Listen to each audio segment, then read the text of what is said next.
Na entrevista do dia com Maria Lídia Flandoli, a questão agrária e as expectativas do MST no governo Temer. Entrevisto Gilmar Mauro, coordenador nacional do MST, Movimento dos Trabalhadores Rurais Sem Terra. Muito obrigada, Gilmar Mauro. Desde o início, o MST se posicionou contra o processo de impeachment. Eu vi uma declaração sua, Gilmar, em que você diz: o MST não vai dar trégua a qualquer governo impostor. O que você quis dizer exatamente com isso? Primeiro, é uma questão fundamental que eu acho que todo o processo que levou ao impeachment é um processo que rasga a Constituição brasileira em certo sentido. E quando se rasga uma Constituição, não se rasga só os capítulos que defendem a propriedade, se rasga na sua totalidade. Portanto, há uma imposição, é um governo impostor, nós não reconhecemos o governo Temer como um governo legítimo. E vamos continuar lutando. A luta principal hoje é fora Temer. Temos várias mobilizações, inclusive agora, o dia 10, convocamos toda a população, os democratas desse país, para um processo de mobilização, acreditando que é preciso efetivamente dar um basta nessa situação, retomar que o governo Dilma retome, se discuta alternativas, mas que sejam alternativas democráticas. Bom, Gilmar Mauro, quando você diz o fora Temer, então o MST está na oposição ao governo interino de Michel Temer, e quando vocês dizem fora Temer, é a reversão do impeachment que vocês querem e a volta da presidente Dilma, é isso? Claro, a presidenta Dilma, com todas as críticas que nós temos e a sociedade tem, é a presidenta que foi eleita democraticamente no nosso país. Portanto, é fundamental a sua volta, mesmo que se discuta posterior à sua volta, talvez uma alternativa que seja de eleições. Mas vocês foram tão críticos a Dilma, vocês do MST, você em especial, foi tão duro. Diz que o governo dela foi nulo para a questão agrária no país, que ela não fez nada, foi inexistente. Então, por que vocês querem de volta uma presidente que merece críticas assim desse teor? Eu acho que a questão agrária brasileira é uma questão histórica não resolvida. Nós podemos dizer que nós temos 500 anos de latifúndio e 400 anos de escravidão no Brasil. O que nós temos no Brasil são políticas de assentamento e não reforma agrária, porque a terra no Brasil continua altamente concentrada, é uma das maiores concentrações fundiárias do mundo. E mesmo no governo Lula, nós avançamos com desapropriações e assentamentos, mas nós não fizemos reforma agrária. Que, aliás, a reforma agrária é uma bandeira burguesa, é da Revolução Francesa e, infelizmente, no caso brasileiro, nunca foi realizada.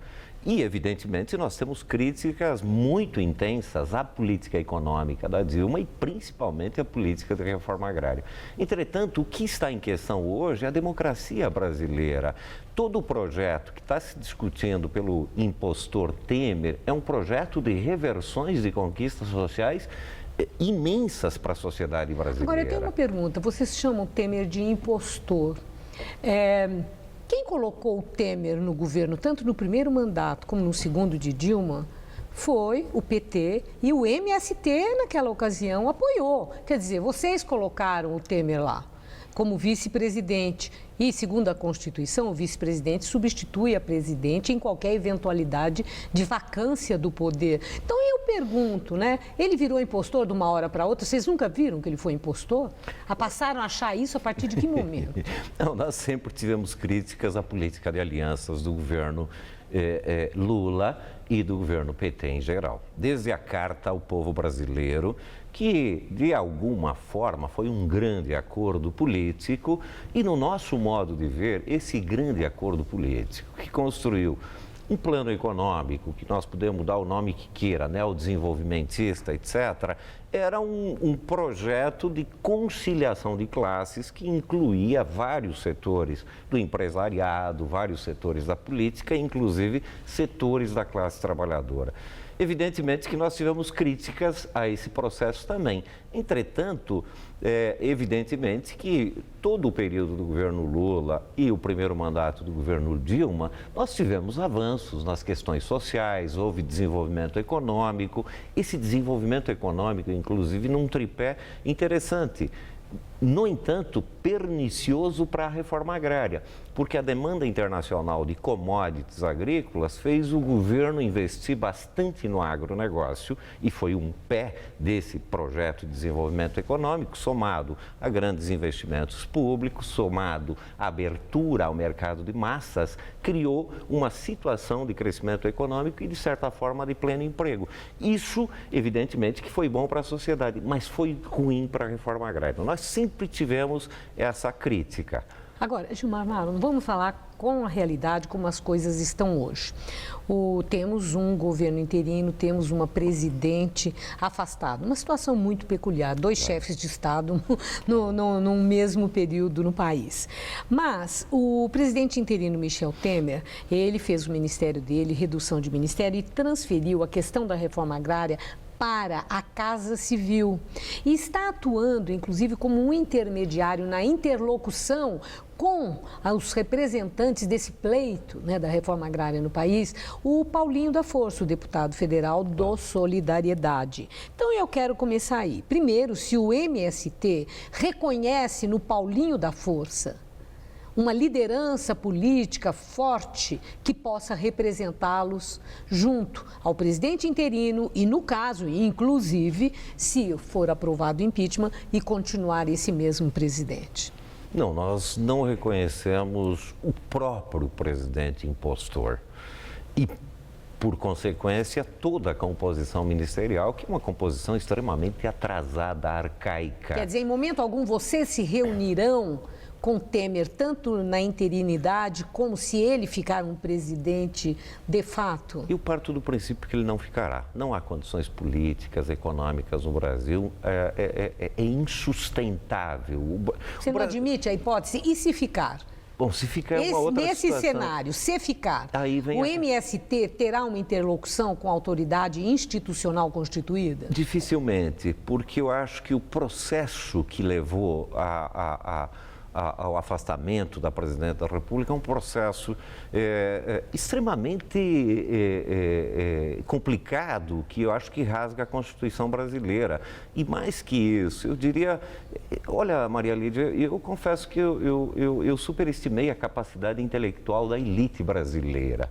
Eu acho que, do ponto de vista subjetivo, e vendo aquele 17 de abril e todo o processo de manifestação, nós vemos uma incapacidade muito grande na condução política do Brasil. O Brasil conjuga 4 crises fundamentais: uma crise econômica, uma crise ambiental, uma crise social que se agrava com uma crise política. É insustentável o governo Temer. E o que o MST pode fazer para encerrar, no sentido de superação dessa crise tão grave que você bem descreveu nos diferentes setores da vida do país? Não só o MST, eu acho que... Mas eu quero saber do MST. Inclusive a desobediência civil.